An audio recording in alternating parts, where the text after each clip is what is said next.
வானொலியில் நீங்கள் கேட்டு மகிழ்ந்த தென்கட்சி கோ சுவாமிநாதன் ஐயா அவர்களின் இன்று ஒரு தகவல். ஒரு ரயில் போய்கிட்டு இருக்கு. அதில் ஒரு பெரியவர் பிரயாணம் பண்ணிட்டு இருக்கிறார். எதிரில் ஒரு பெரிய அதிகாரி, ஐஏஎஸ் ஆஃபீஸர் உட்கார்ந்துருக்கிறார். ரெண்டு பேருக்கும் முன்ன பின்ன அறிமுகம் இல்லை. அவர் வேற யாரோ, இவர் வேற யாரோ. ஒரே ரயிலில் பிரயாணம் பண்ணிட்டு இருக்கிறாங்க. அதுவும் எதிர்த்த இருக்கையில் ஏதோ ஒரு நகரத்தில் வண்டி நின்றுது. ரெண்டு பேரும் கீழே இறங்கினாங்க. பெரியவர் ஒரு ட்ரங்க் பெட்டியோட கீழே இறங்கினார். அந்த அதிகாரி கையில் ஒரு சின்ன பெட்டி. அவர் அந்த சின்ன பெட்டியை கீழே வச்சுட்டு கூலி கூலின்னு கத்திக்கிட்டு இருந்தார். இந்த பெரியவர் பார்த்தார். ஐயா, இந்த பெட்டி மட்டும்தானா, இல்லை இன்னும் ஏதாவது இருக்குதா அப்படின்னு விசாரிச்சார். இப்போ அதிகாரி சொன்னார், இல்லைங்க இது மட்டும்தான் அப்படின்னு சொன்னார். இதுக்கு என்னத்துக்காக கூலி ஆள், நானே எடுத்துக்கிட்டு வரேனே, வாங்க அப்படின்னு சொல்லி அந்த பெட்டியை இந்த பெரியவர் கையில் எடுத்துக்கிட்டார். எடுத்ததும் ரெண்டு பேரும் பேசிக்கிட்டே நடந்து வராங்க. இப்போ பெரியவர் சொன்னார், இப்போ உள்ள நாகரிகம் எப்படி இருக்குன்னா, சுமை கால் பணம், சுமக்கூலி முக்கால் பணம் அப்படிங்கிற மாதிரி இருக்கு. பணத்தை வீணாக்கிறதோட இது கௌரவம்னு வேற நினைக்கிறாங்க அப்படின்னார். அவர் சொல்கிறது சரிதான். 10 ரூபாய் மதிப்புள்ள ஒரு சுமையை 30 ரூபா கொடுத்து தூக்கிட்டு போவோம். நாமே அதை தூக்கினா நமக்கு கௌரவ குறைச்சல் அப்படின்னு நினைப்போம். இதுதான் நம்ம நிலைமை. ஆனால் அந்த பெரியவர் என்ன சொன்னார் தெரியுமா? நீங்கள் எங்கே போகணுமோ அது வரைக்கும் நானே இதை எடுத்துகிட்டு வரேன் அப்படின்னார். அந்த அதிகாரி பக்கத்தில் உள்ள ஒரு ஹோட்டல் வரைக்கும் போனார். பெரியவரும் அங்கே கொண்டுட்டு போய் பெட்டியை வச்சார். உடனே அந்த பெரிய அதிகாரி அவருக்கு பணம் கொடுக்கறதுக்காக பர்ஸை எடுத்தார். உடனே இவர், ஐயா எனக்கு கூலி எதுவும் வேணாம், உங்களுக்கு சேவை செய்கிறது என்னுடைய கடமை. நான் இந்த சேவையை செய்தது பணத்துக்காக இல்லை, அன்புக்காக அப்படின்னு சொல்லிவிட்டார். அதுக்கப்புறம் அவர் நன்றினார். ரெண்டு பேரும் பிரிஞ்சுட்டாங்க. இது முடிஞ்சது. அன்னைக்கு சாயந்தரம் அங்கே ஒரு பெரிய கூட்டம் நடக்குது. இந்த அதிகாரியும் அந்த கூட்டத்துக்கு போகிறார். மக்கள் கூட்டம் ரொம்ப அதிகம். அதனால் இந்த அதிகாரியும் ஒரு ஓரமாக உட்காந்துக்கிட்டார். அப்புறம் கொஞ்ச நேரத்தில் இந்த முக்கிய விருந்தினர் பேசுறதுக்காக வரார் மேடைக்கு. மேடையில் இருந்த பெரியவங்கள்லாம் எழுந்திரிச்சு நின்று அவருக்கு மாலை போட்டு மரியாதை செய்கிறாங்க. எங்கேயோ ஒரு மூலையில் உட்காந்துருந்தார் அதிகாரி. அவர் இதை கவனித்தார். அவருக்கு ரொம்ப ஆச்சரியம், அதிர்ச்சி. ஏன்னா அங்கே பேச வந்த முக்கிய விருந்தினர் வேற யாரும் இல்லை, இன்னைக்கு காலையில் இவர் பெட்டியை தூக்கிட்டு வந்தார் பெரியவர், அவர் தான். சரி, அந்த பெரியவர் யார் தெரியுமா? அவர் தான் ஈஸ்வர சந்திர வித்யாசாகர். கூட்டம் முடிஞ்சது. அதிகாரி அவரை தேடி ஓடினார். அவர் கைகளை பிடிச்சிக்கிட்டார். ஐயா என்னை மன்னிச்சுருங்க அப்படின்னாரு. அப்புறம் சொன்னார், அகங்காரங்கிற கெட்ட புத்தி தான் உண்மையை கண்கள்ல இருந்து மறைக்குது. அகங்காரம் தான் மனுஷனை அழிக்குது. நீங்கள் ரொம்ப பெரிய மனிதர், இருந்தாலும் மனிதத்தன்மையோடு நடந்துக்கிறீங்க. இந்த அன்பு, தயவு, பொறுமை இதெல்லாம் இல்லைன்னா மனிதனாக இருக்கிறதுல என்ன பிரயோஜனம் அப்படின்னு சொல்லிவிட்டு அந்த அதிகாரி போனாராம்.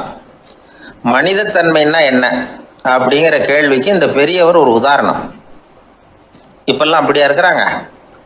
ஒரு பெரியவர் ஒரு பெட்டியை தூக்கிட்டு வந்துக்கிட்டு இருக்கிறார். ஒரு இளைஞன் ஓடி வந்தான். கொடுங்க சார், நான் தூக்கிட்டு வரேன்னா. கொடுத்தார். வாங்கி தலையில் வச்சுக்கிட்டான். அப்புறம் சொன்னான், அடுத்தவங்க சிரமப்படக்கூடாதுங்கிறது என்னுடைய கொள்கை அப்படின்னா. அது நல்லது தான்னார் அவர். கடைசியில் பெட்டியை கொடுத்தான். வாங்கிக்கிட்டு பர்ஸை திறந்தார் பணம் கொடுக்கறதுக்காக.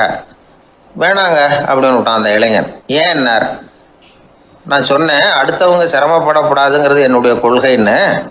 அதனால் உங்களுக்கு சிரமம் கொடுக்கக்கூடாதுங்கிறதுக்காக வரும்பொழுது நானே உங்கள் பர்ஸை எடுத்து வேணுங்கிற பணத்தை எடுத்துக்கிட்டு திருப்பி உங்கள் பாக்கெட்லேயே போட்டுட்டேன் அப்படின்னா.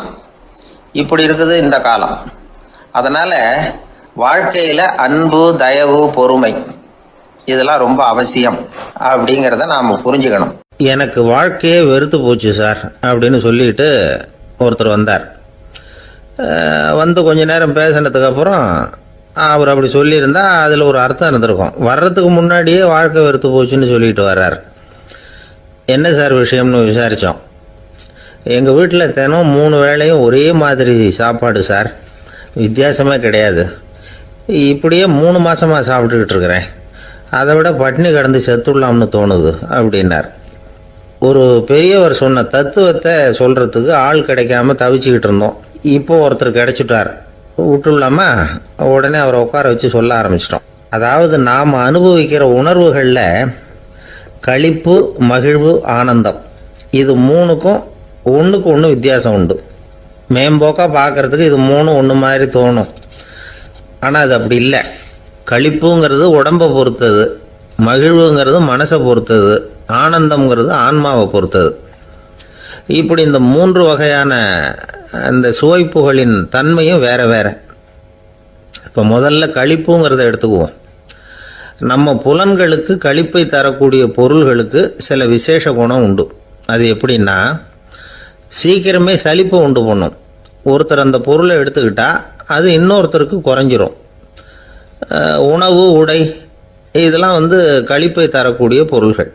இப்போ உதாரணத்துக்கு, ஒரு சாப்பாட்டு மேசையில் ஒரு பாத்திரத்தில் 10 இட்லி இருக்குது.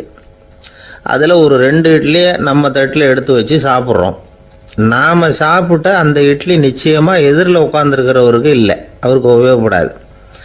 நாம் சாப்பிட்ட அதே இட்லியை அவரும் சாப்பிட முடியாது, அவர் வேற தான் எடுத்து வச்சுக்கணும்.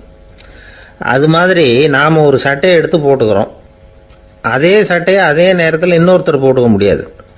புலன்களுக்கு களிப்பை தரக்கூடிய இது மாதிரி பொருள்கள்லாம் முதல் தடவை நமக்கு கொடுக்குற களிப்பை 2வது தடவையும் கொடுக்காது, 3வது தடவை இன்னும் குறையும், கடைசியில் வெறுப்பாக மாறிடும். ஒவ்வொன்றா இட்லியை தொடர்ந்து சாப்பிட்றோம்னு வச்சுக்கோங்க, முதல் இட்லி தரக்கூடிய சுவையை 30வது இட்லி தராது.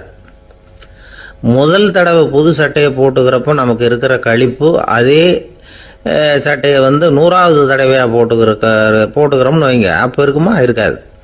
இதுதான் களிப்பு. அதாவது சீக்கிரமே சலிப்பை தரக்கூடியது. ஒருத்தர் எடுத்துக்கிட்டால் இன்னொருத்தருக்கு குறைஞ்சி போகக்கூடியது. ஆனால் மகிழ்ச்சிங்கிறது அப்படி இல்லை. ஒருத்தர் அனுபவிக்கிறதுனால இன்னொருத்தருக்கு குறைஞ்சி போகாது. இப்போ காலையில் சூரியன் உதயம் ஆகிறத பார்த்து சந்தோஷப்படுறோம், அதையே இன்னொருத்தரும் பார்த்து சந்தோஷப்படலாம்.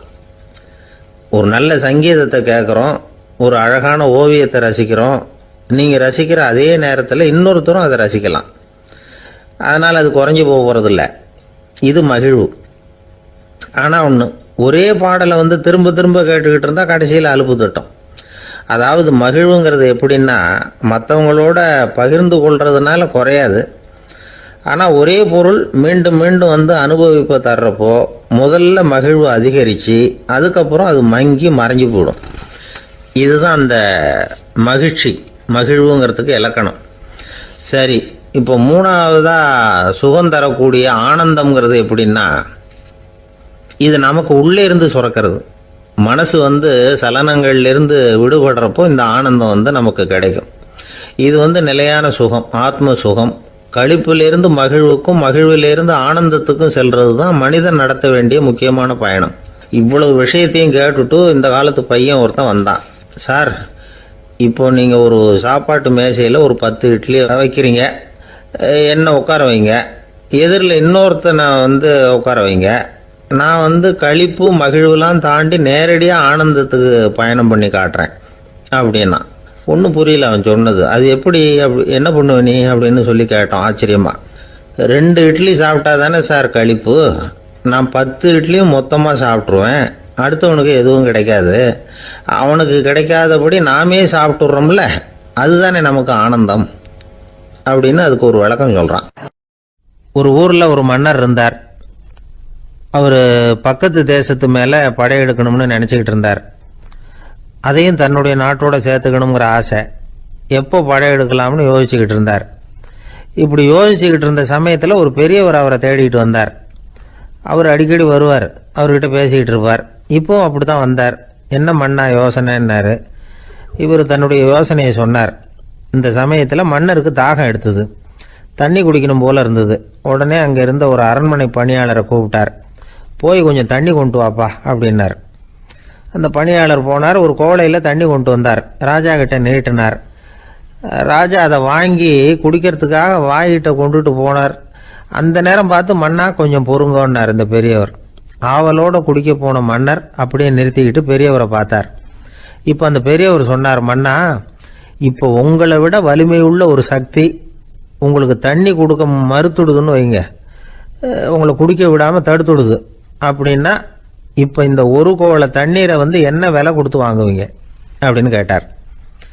இப்போ எனக்கு இருக்கிற தாகத்துக்கு என்னுடைய அரசாங்கத்தில் பாதியையாவது கொடுத்து இந்த தண்ணியை வாங்குறதுக்கு தயங்க மாட்டேன்னார் அவர். சரி, இப்போ அந்த தண்ணியை குடிங்கன்னார் பெரியவர். மன்னர் ஆவலோடு அந்த தண்ணியை குடிச்சு முடித்தார். அதுக்கப்புறம் கொஞ்ச நேரம் தன்னுடைய படையெடுப்பை பற்றி சொல்லிக்கிட்டு இருந்தார்.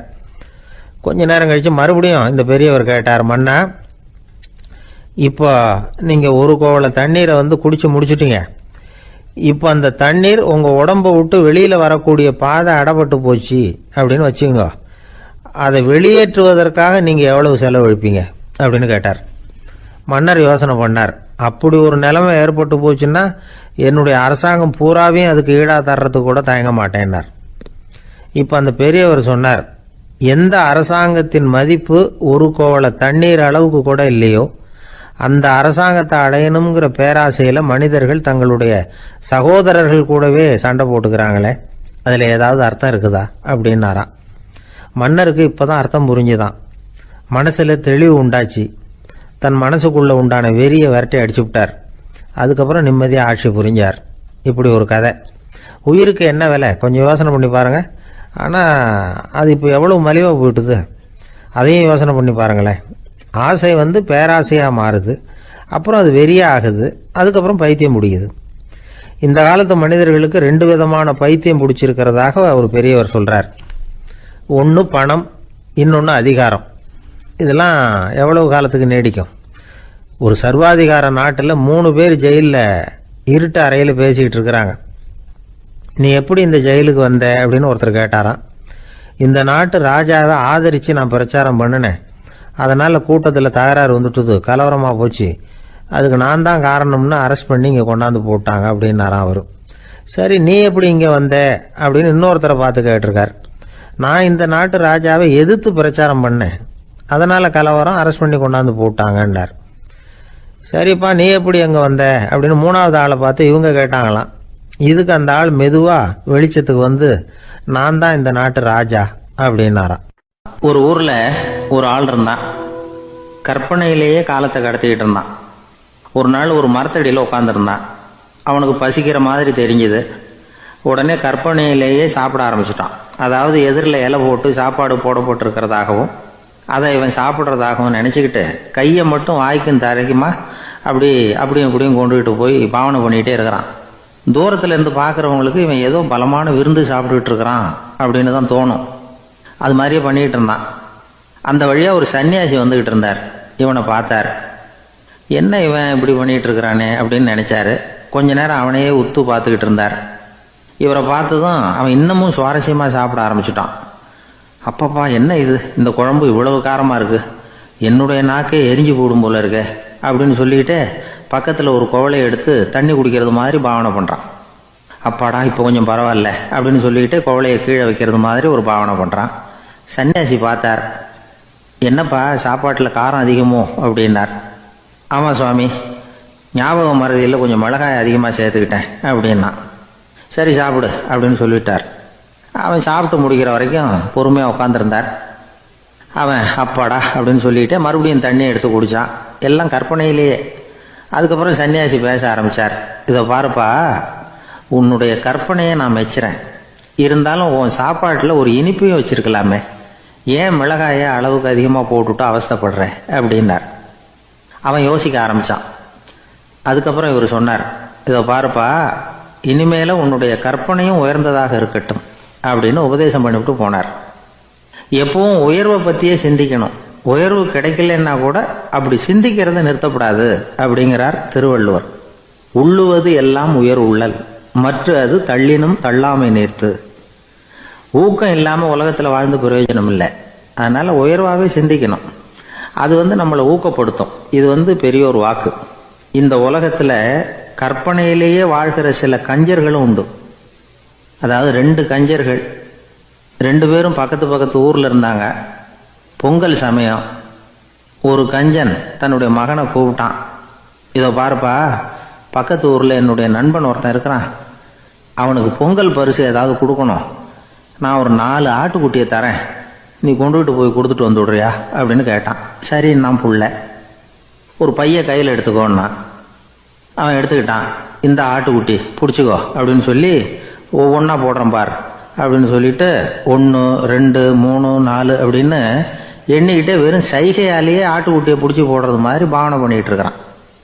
அவன் பிள்ளையும் அதை ரொம்ப அக்கறையாக வாங்கிக்கிறது மாதிரி வாங்கிக்கிட்டு அந்த பையை தூக்கிக்கிட்டு அடுத்த ஊருக்கு போகிறான். இவன் அங்கே போய் சேர்ந்த நேரத்தில் அந்த கஞ்சன் ஊரில் இல்லை, எங்கேயோ வெளியில் போயிருக்கிறான். அவனோட புள்ள மட்டும்தான் வீட்டில் இருந்தான். இவன் அவன்கிட்ட, இதை பாரு, எங்கள் அப்பா உங்கள் அப்பாவுக்கு ஆட்டுக்குட்டி கொடுத்து அனுப்பியிருக்கிறாரு, பிடிச்சிக்கோ அப்படின்னு சொல்லி பாவனையிலேயே ஒவ்வொன்றா எடுத்து அவங்ககிட்ட கொடுத்துட்டான். அவனும் வாங்கிட்டான் வாங்கிறது மாதிரி.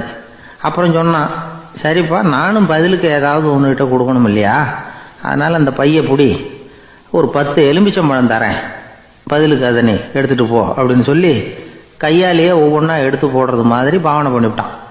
அவனும் ரொம்ப நன்றி அப்படின்னு சொல்லிவிட்டு அதை வாங்கிட்டு போயிட்டான்.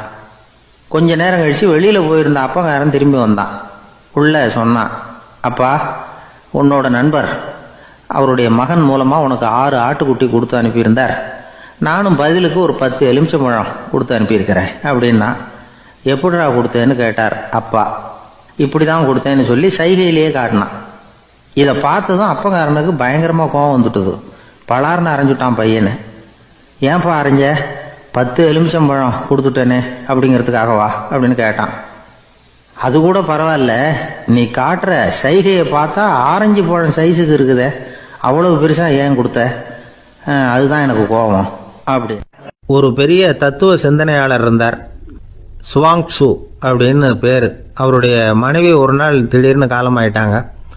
ஐயோ பாவம், அவர் ரொம்ப வருத்தப்படுவார், போய் ஆறுதலாக 4 வார்த்தை பேசிவிட்டு வரலாம் அப்படின்னு நினச்சிக்கிட்டு நிறைய பேர் அவரை தேடிட்டு வந்தாங்களாம். வந்தவங்களுக்கு ஆச்சரியம், ஏன்னா இவர் வருத்தப்பட்டுக்கிட்டு இருப்பார் அப்படின்னு தானே எதிர்பார்த்தாங்க. அப்படி இல்லை, தாளம் போட்டுக்கிட்டு உட்காந்துருக்கிறார், தாளத்துக்கு தகுந்த மாதிரி பாட்டு வேற பாடிக்கிட்டு இருக்கிறார். என்ன மனுஷன் அவர், கொஞ்சம் கூட கவலை இல்லாமல் இப்படி இருக்கிறாரு அப்படின்னு நினச்சாங்க. ஒருத்தர் துணிஞ்சு அவர்கிட்ட கேட்டுவிட்டார், என்னங்க இது இப்படி அப்படின்னு. அதுக்கு அவர் என்ன சொன்னார் தெரியுமா? இதை பாருங்க, என்னுடைய மனைவி பிறக்கிறதுக்கு முன்னாடி அவளுக்கு உயிரும் கிடையாது, உடலும் கிடையாது.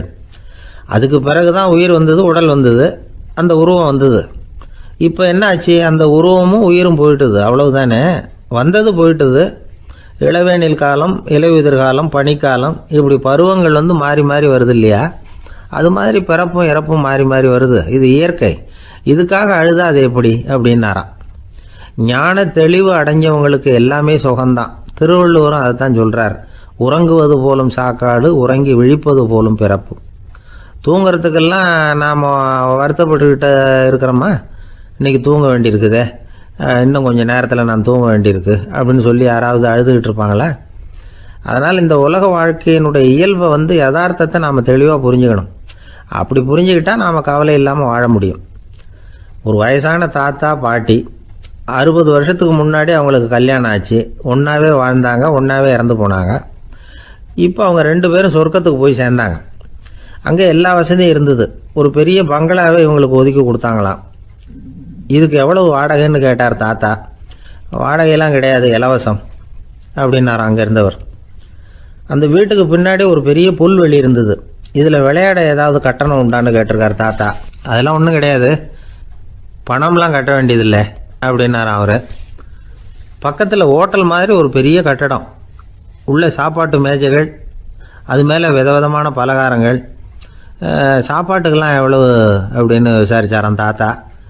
அதுதான் சொன்னேனே, இங்கே எல்லாமே இலவசம்தான், எது வேணும்னாலும் சாப்பிட்லாம், எவ்வளவு வேணும்னாலும் சாப்பிட்லாம் அப்படின்னாரா. நீங்கள் சொல்கிறீங்க அப்படி, ஆனால் நான் சர்க்கரை சேர்த்துக்கக்கூடாது, உப்பு சேர்த்துக்கக்கூடாது, பாட்டி கையால் எப்பவும் பத்திய சாப்பாடு தான் அப்படின்னாராம் தாத்தா. இதை பாருங்கள், இங்கே உங்களுக்கு அந்த கவலையும் வேண்டியதில்லை. இங்கே நீங்கள் ஸ்வீட்டு சாப்பிட்லாம், காரம் சாப்பிட்லாம், உங்களுக்கு எந்த நோயும் வராது அப்படின்னாராம் அங்கே சொர்க்கத்தில் இருந்தவர். இதை கேட்ட உடனே அந்த தாத்தா பக்கத்தில் நின்ன பாட்டியை பார்த்து கத்தினாராம், அடி பாவி, எல்லாத்தையும் கெடுத்துட்டியே, நீ எனக்கு பத்திய சாப்பாடு போடாமல் கண்டதை திங்க விட்டுருந்தா 10 வருஷத்துக்கு முன்னாடியே நான் இங்கே சேர்ந்துருப்பேனே அப்படின்னாராம்.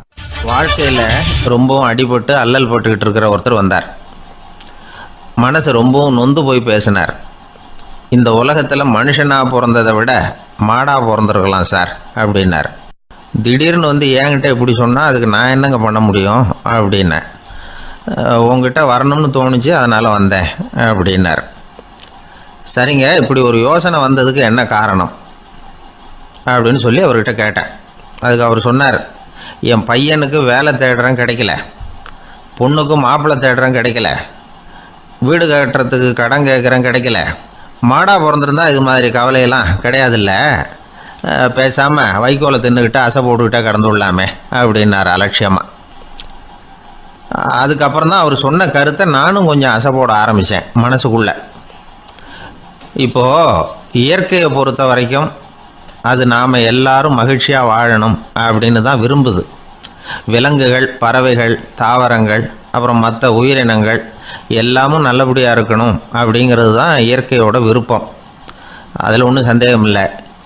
இயற்கையோட அமைப்பை கொஞ்சம் கவனித்து பார்த்தா அதை நாம் நல்லா புரிஞ்சுக்கலாம். இருந்தாலும் இந்த ஆள் சொன்னதை கேட்ட பிறகு தான் ஒரு முக்கியமான வேறுபாடு புரிஞ்சுது.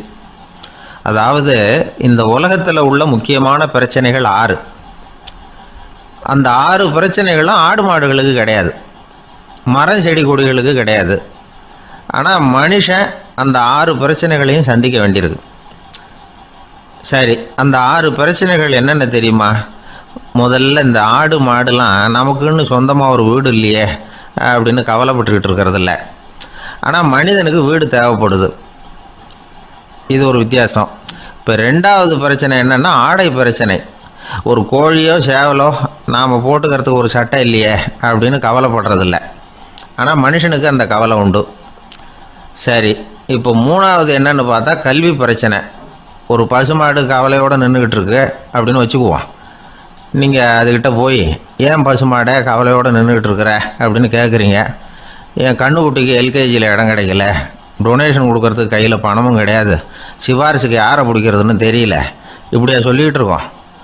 அதுக்கு அந்த கவலையெல்லாம் கிடையாது. ஆனால் மனிதனுக்கு அந்த கவலை உண்டு. 4வது என்னன்னு பார்த்தீங்கன்னா வேலை வாய்ப்பு பிரச்சனை. வேலை கிடைக்கலையே அப்படின்னு வேப்ப மரம் கவலைப்படுறதில்ல, ஆனால் மனுஷன் கவலைப்படுறான். 5வது என்னன்னு பார்த்தா கல்யாண பிரச்சனை. எருமை மாடு, பசு மாடு எல்லாம் பொண்ணுக்கு மாப்பிள்ளை தேடிட்டாலே இது பேப்பரில் மணமகன் தேவை அப்படின்னு விளம்பரமாக கொடுக்குது, அதெல்லாம் கிடையாது. 6வது என்னன்னு பார்த்தீங்கன்னா பணம் சம்பந்தமான பிரச்சனை. ஆடு மாடுலாம் பணத்தை சேமிக்கணும்னோ ஏதாவது நிதி நிறுவனத்தில் முதலீடு பண்ணணும்னோ நினச்சிக்கிட்டு இருக்கிறதில்ல. பணத்தை எப்படி காப்பாற்றுறது அப்படிங்கிற கவலையும் அதுகளுக்கு கிடையாது. குதிரை வந்து குளம்போடு பிறகுது, அதனால் அது காடு மேடெல்லாம் கவலை இல்லாமல் தெரியலாம். ஆடு வந்து உடம்பில் ரோமத்தோடு பிறகுது, அதனால் அது குளிரை பற்றி கவலைப்பட வேண்டிய அவசியம் இல்லை. ஆனால் மனுஷனை பார்த்திங்கன்னா அவன் தான் ஒன்றும் இல்லாமல் பிறக்கிறான். ஏன் இந்த பாகுபாடு அப்படின்னு கேட்டால் இதை பற்றி கொஞ்சம் சிந்திச்சு பார்க்கணும். அதாவது இந்த சந்தேகத்தை ஒரு பெரியவர்கிட்டையும் கேட்டேன். அவர் சொன்னார் இதுக்கு பதில். அவர் இதே கேள்வியை இயற்கை கிட்ட கேட்டாராம். இயற்கை பதில் சொல்லிச்சான்.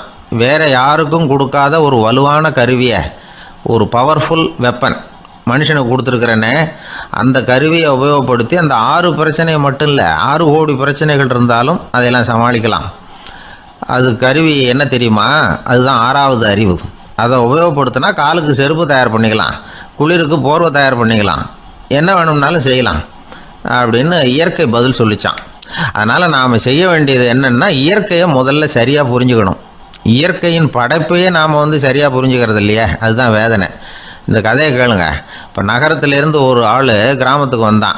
அங்கே ஒரு சிறுவன் மாடு மேய்ச்சிக்கிட்டு இருந்தான். நகரத்து ஆள் சொன்னான், எவ்வளோ அழகான பசு, அது சரி இதுக்கெல்லாம் ஏன் கொம்பு இல்லைன்னா. இதுக்கு அந்த பையன் பதில் சொன்னான், பசுமாட்டுக்கு கொம்பு இல்லாததுக்கு பல காரணங்கள் உண்டு. கண்ணுக்குட்டியாக இருந்தால் கொம்பு இருக்காது, பசு வளர்ந்து பெருசானதுக்கு அப்புறம் தான் கொம்பு முளைக்கும், இது ஒரு காரணம். சில சமயம் வளர்கிற கொம்பை எடுத்து விடுறது உண்டு, அது ஒரு காரணம். ஆனால் இதுக்கு ஏன் கொம்பு இல்லைன்னு கேட்குறீங்க, அதுக்கு என்ன காரணம்னா இது பசு இல்லை குதிரை அப்படின்னானா. ஒரு சிகை அலங்கார கூடம், ரொம்ப சுறுசுறுப்பாக எல்லாரும் வேலை செஞ்சுக்கிட்டு இருக்கிறாங்க. முடி வெட்டிக்க வந்திருக்கிறவங்க நிறைய பேர், எல்லாரும் வரிசையாக உட்காந்துருக்குறாங்க. அந்த சமயத்தில் திடீர்னு கதவை திறந்துக்கிட்டு ஒருத்தர் உள்ளே வர்றார். அவர் ஒரு பெரிய மனிதர், அவரும் முடி வெட்டிக்கிறதுக்காக தான் உள்ளே வந்திருக்கிறார். அவரை பார்த்த உடனே அங்கே வரிசையில் உட்காந்துருந்தவங்க எல்லாரும் எழுந்திரிச்சு அவர்கிட்ட வந்துட்டாங்க. அவரை சுற்றி நின்றுக்கிட்டாங்க. எப்படி இருக்கிறீங்க, நல்லா இருக்கீங்களா அப்படின்னு விசாரிக்க ஆரம்பிச்சிட்டாங்க. எல்லாம் முடிஞ்சதும் வந்தவர் கேட்டார், வரிசையில் கடைசியாக இருக்கிறவர் யார் அப்படின்னு கேட்டார். ஏன்னு கேட்டாங்க. நான் அதுக்கு அடுத்தபடியாக உட்காரணும், அதுக்காக தான் கேட்குறேன் அப்படின்னார். உடனே அங்கே இருந்தவங்கெல்லாம் என்ன சொன்னாங்க தெரியுமா? நீங்கள் வரிசையில் காத்திருக்கக்கூடாது, நீங்கள் அரசாங்கத்தின் தலைவர், உங்களுக்கு நேரம் முக்கியம், அதனால் நீங்கள் முன்னாடி போங்க அப்படின்னு சொன்னாங்க. ஆனால் அதை அவர் கேட்கல. தோழர்களே, உங்களுடைய கருத்துக்கு ரொம்ப நன்றி. எல்லாரும் வரிசையாக தான் வரணும், அதுதான் முறை. வரிசையில் வரணுங்கிற நடைமுறையை நானும் பின்பற்ற விரும்புகிறேன். நாம் எல்லாரும் சமமானவர்கள் அப்படின்னார். இப்படி சொல்லிவிட்டு வரிசையில் கடைசியாக இருந்த ஒரு நாற்காலியில் போய் உட்காந்துக்கிட்டார். தன் சட்டை பையில் இருந்த ஒரு செய்தித்தாளை எடுத்தார், படிக்க ஆரம்பிச்சிட்டார். ஆனால் அங்கே இருந்தவங்களால இதை பார்த்துக்கிட்டு சும்மா இருக்க முடியல. ஒருத்தர் எழுந்திரிச்சு வந்தார். ஐயா, இப்போ என்னுடைய முறை வந்திருக்குது, நான் தான் போக வேண்டிய முறை. உங்களை இங்கே காத்திருக்க வைக்கிறத விட ஒரு 5 ஆண்டுகளுக்கு கூட நான் முடிவெட்டிக்காமே இருந்துட முடியும் அப்படின்னார். அவர் மறுபடியும் சொன்னார், ஐயா, நீங்கள் வரிசை முறையை தாண்டி போக விருப்பப்படல, சரி, ஆனால் என்னுடைய முறையை மாற்றி கொடுக்கறதுக்கு எனக்கு முழு உரிமை இருக்குது. இதுக்கு பதிலாக உங்களுடைய கடைசி இடத்த நான் எடுத்துக்கிறேன், இதை நீங்கள் மறுக்க முடியாதுன்னார். அங்கே இருந்த மற்றவங்களும் இதை ஒரு மனசாக வற்புறுத்த ஆரம்பிச்சிட்டாங்க. அந்த பெரிய மனிதர் பார்த்தார், சரின்னு கடைசியாக ஒத்துக்கிட்டார். அவர் யார் தெரியுமா? அவர் தான் மாவீரர் லெனின். ரஷ்யாவில் கிரெம்ளின் சிகை அலங்கார கூடத்தில் தான் இது நடந்தது. எல்லாரும் இந்நாட்டு மன்னர்கள்னு வாயளவில் பேசுறதுல என்ன பிரயோஜனம்? நாம் எல்லாரும் சமங்கிறத நடைமுறையில் கடைபிடிச்சி காட்டினவங்க கொஞ்சம் பேர் தான். அவங்களில் ஒருத்தர் தான் லெனின். வரிசையில் நின்று வர்றதுங்கிறது ஒரு சிறந்த பண்பு, உயர்ந்த பண்பு. இன்றைக்கி பல இடங்களில் அது நமக்கு தேவைப்படுது. ஒரு ரேஷன் கடை வாசல், கடை திறக்கிறதுக்கு முன்னாடியே எல்லாரும் வரிசையில் நின்றுட்டாங்க. கடைசியாக வந்த ஒருத்தர் கியூவில் முன்னாடி போகிறதுக்கு முயற்சி பண்ணுறார். ஏற்கனவே நின்றுட்டு இருக்கிறவங்க அவரை முன்னாடி போகிறதுக்கு விட மாட்டேங்கிறாங்க. கடைசியாக போய் நில்லையா அப்படின்னு எல்லாரும் கத்துறாங்க. அது அவர் காதில் வாங்கலை. முண்டி அடிச்சுக்கிட்டு முன்னாடி போகிறதுக்கே முயற்சி பண்ணிகிட்டு இருக்கிறார். எல்லாரும் சேர்ந்து அவரை வலுக்கட்டாயமாக இழுத்து கொண்டாந்து பின்னாடி கொண்டு போய் நிறுத்திவிட்டாங்க. நிறுத்திவிட்டு சொன்னாங்க, இதை பாருப்பா, நாங்கள் இருக்கிற வரைக்கும் நீங்கள் முன்னாடி போய் எதையும் வாங்க முடியாது, தெரிஞ்சுக்கோ அப்படின்னாங்க. இப்போ அந்த ஆள் சொன்னாராம், நான் இங்கே பின்னாடி நிற்கிற வரைக்கும் நீங்களும் எதுவும் வாங்க முடியாது அப்படின்னாராம். ஏன்னு கேட்டிருக்கிறாங்க. நான் தான் அந்த கடையை திறக்க வேண்டிய ஆள் அப்படின்னா. கிபி 1078 வருஷம் மார்ச் மாதம் 19ஆம் தேதி திங்கட்கிழமை அதிகாலை நேரம் ஒரு குழந்தை பிறந்தது. எங்க தெரியுமா? காஸ்பியன் கடலுக்கு தெற்கே பாரசீக மொழி வழங்கிய தபரிஸ்தான் மாநிலத்துல ஜீலான்கிற புனித நகர், அதோட புறநகர் பகுதியில உள்ள நீப்புங்கிற ஊர்ல தான் அந்த குழந்தை பிறந்தது. அந்த இடம் இப்போ ரஷ்யாவில் இருக்கு. அந்த குழந்தை யாருன்னு நினைக்கிறீங்க? அதுதான் முஹித்தீன் பெருமான், ஆன்மீக சாதனைகள் புரிந்த மகான் முஹித்தீன் ஆண்டகை. தன்னுடைய 18வது வயசுல உயர்கல்விக்காக ஜீலான் நகரத்தை விட்டு பகுதாத் நகரத்துக்கு புறப்பட்டு போறார். இளம் பிராயம் தானே, அதனால துணைக்கு ஒரு வர்த்தக கூட்டத்தோட சேர்ந்து போயிட்டு இருக்கிறார். ரொம்ப தூரம் போகணும். ஒவ்வொரு இடமா தங்கி தங்கி போயிட்டு இருக்கிறாங்க.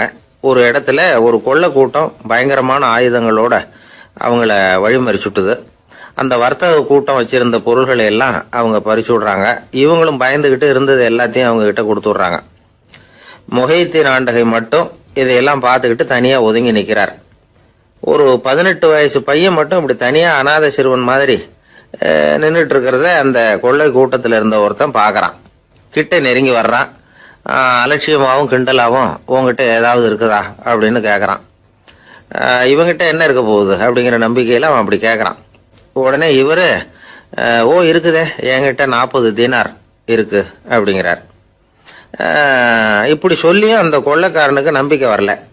என்னிடம் விளையாடாத, பொய் சொல்லாத, உண்மையை சொல்லு அப்படிங்கிறான் அவன். உண்மையை தான் சொல்றேன், என்கிட்ட 40 தீனார் இருக்கு அப்படிங்கிறார் இவர். எங்க வச்சிருக்கிற அப்படின்னு கேக்குறான். சட்டையின் விழாப்புறத்துல உள்ள பகுதியில அதை வச்சு தச்சிருக்கிறாங்க அப்படின்னு உண்மையை சொல்றார். உடனே கொள்ளை கூட்ட தலைவன் அதை கத்தியால கீறிப்பார் அப்படின்னு உத்தரவு போடுறான். அந்த சட்டையை கிழிக்கிறாங்க. உள்ள இருந்து 40 பொற்காசுகளும் பொல பொலன்னு கீழே கொட்டுச்சு. அதை பார்த்த உடனே அந்த கொள்ளை கூட்ட தலைவன் மலைச்சு போய் நின்னுட்டான். காசை பார்த்துட்டு அவன் மலைச்சு போல, பொய் பேசாத அந்த பையனோட நேர்மையை பார்த்துட்டு அவன் அப்படி நின்னான். மெதுவா அந்த பையன் கிட்ட வந்தான். ஏன்பா நீ என்ன பணக்கார குடும்பமா அப்படின்னு கேட்டான். அப்படிலாம் இல்ல, எனக்கு அப்பா இல்ல, அம்மா மட்டும்தான் உண்டு. எங்க அப்பா எனக்குன்னு விட்டு போன சொத்தே இந்த 40 தீனார் தான் அப்படின்னாரு இவர். அப்படி இருந்துமா உண்மை பேசணும்னு ஆசைப்பட்டேன், என்கிட்ட ஒண்ணும் இல்லைன்னு ஒரு வார்த்தை சொன்ன உன்னை விட்டுருப்போமே அப்படின்னா அவன். அப்படி இல்லைங்க, நான் இறைவன் திருநாமத்தை அறியக்கூடிய கல்வி ஞானத்துக்காக இப்ப போயிட்டு இருக்கிறேன். இறைவன் திருநாமத்தை உச்சரிக்க வேண்டிய நாவால பொய் பேசக்கூடாதுன்னு எங்க அம்மா சொல்லியிருக்கிறாங்க. அதனால நான் எப்பவுமே பொய் சொல்ல மாட்டேன் அப்படின்னு என்னுடைய தாய்க்கு வாக்கு கொடுத்திருக்கிறேன் அப்படின்னார் அவர். முஹையத்தீன் பெருமான் வார்த்தைகளை கேட்ட அந்த கொள்ளையர்கள் மனம் திருந்தி நல்லவங்களா ஆயிடுறாங்க. அந்த கொள்ளையர் தலைவன் பிற்காலத்துல ஒரு பெரிய மகான் ஆயிடுறார்.